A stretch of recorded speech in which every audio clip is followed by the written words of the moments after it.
Hey everybody, welcome back. I'm Jessica Brody and this is Shining the Light.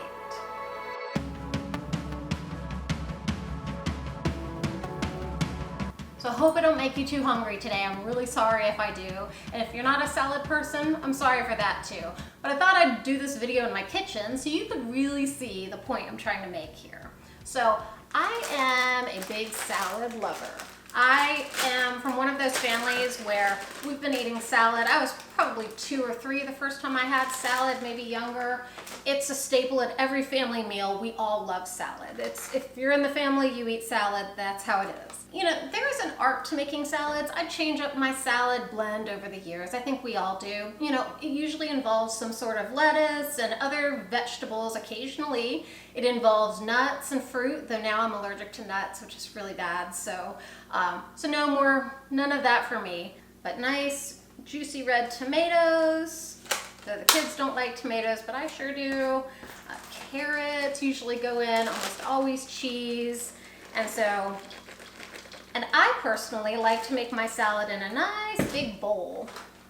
I like to throw in crunchy things that are pretty healthy, like sunflower seeds. So we have raw sunflower seeds here. I promise you, this is not a cooking vlog. But one thing that's really important about any good salad is that everything be nicely chopped up in bite-sized pieces and all tossed together in a big bowl.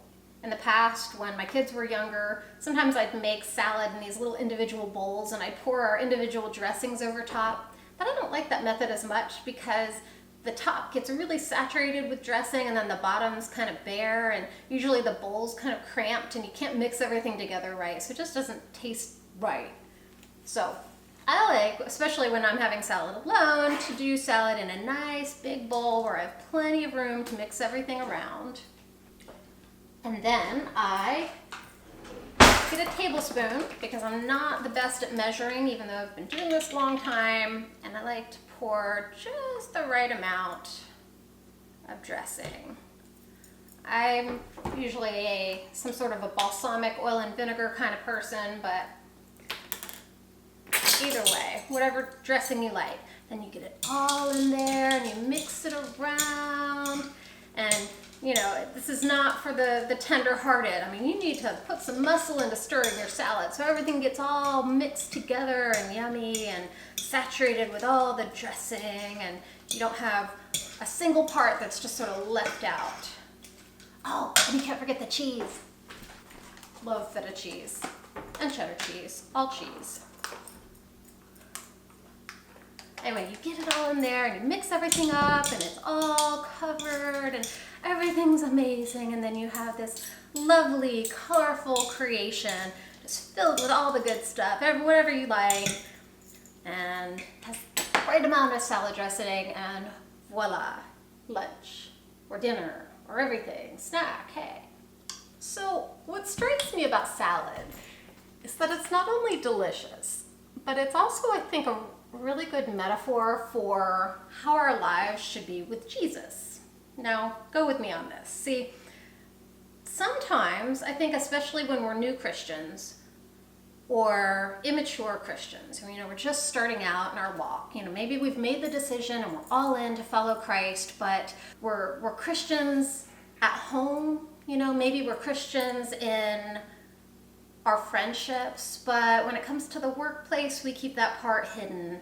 Or maybe we meet Mr. Right, but he doesn't have the same faith, so we don't quite go into that realm. Maybe we're only Christians in certain areas of our lives. You know, it's like my kids are wanting a cat right now. Can you imagine if I brought a cat home? We have a house with a bunch of rooms for all the kids. And I said, okay, well, the cat can only go in this room and this room. And then I kept all the doors shut.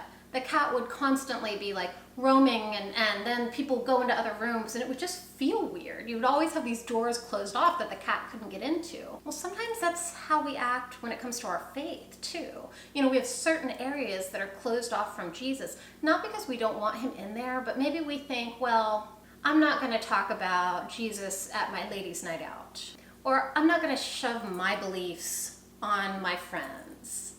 They need to come to it on their own. The thing is, if we're walking right with Jesus in our lives, it's like a salad. You know, it's like Jesus is the salad dressing, and you toss it in a big bowl, and he's covered every inch. You know, there's no area that hasn't been touched by the salad dressing. Just like there's no area in our lives that shouldn't be touched by Jesus.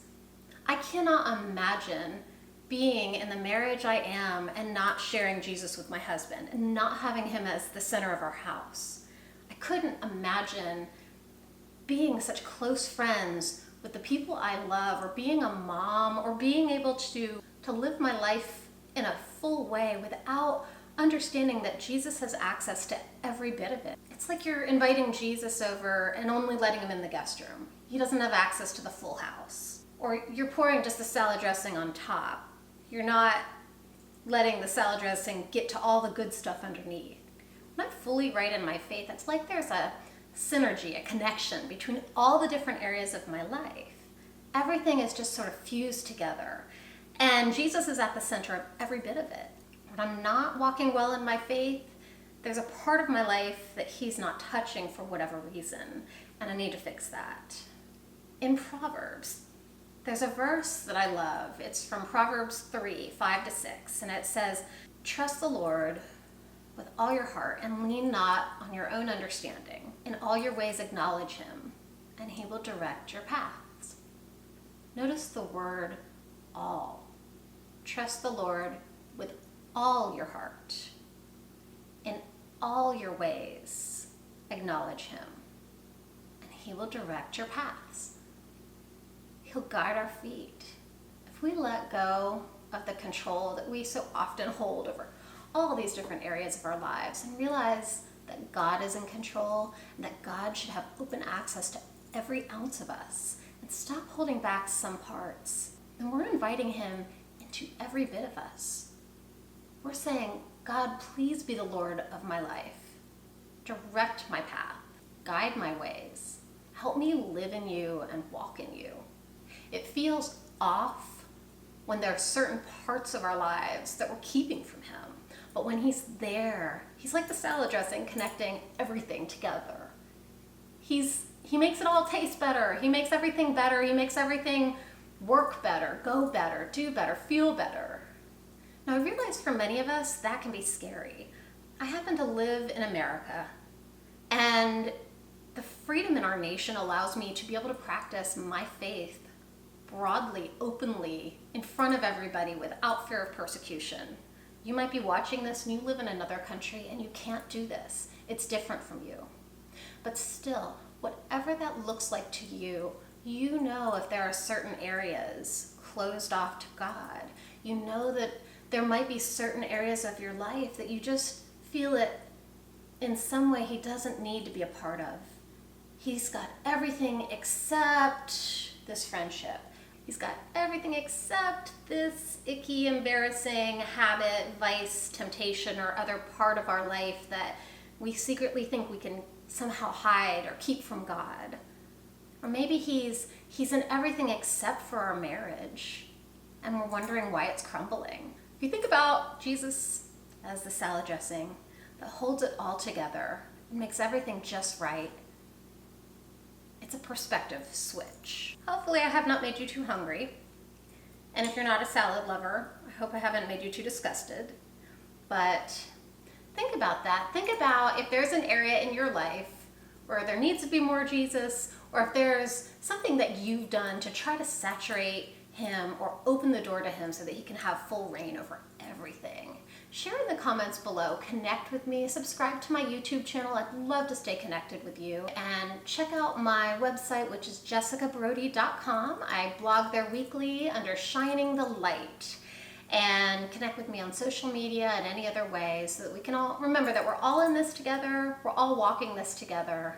Together we can do this. Together we can live for Jesus better. Until next week, God bless you and keep on shining the light.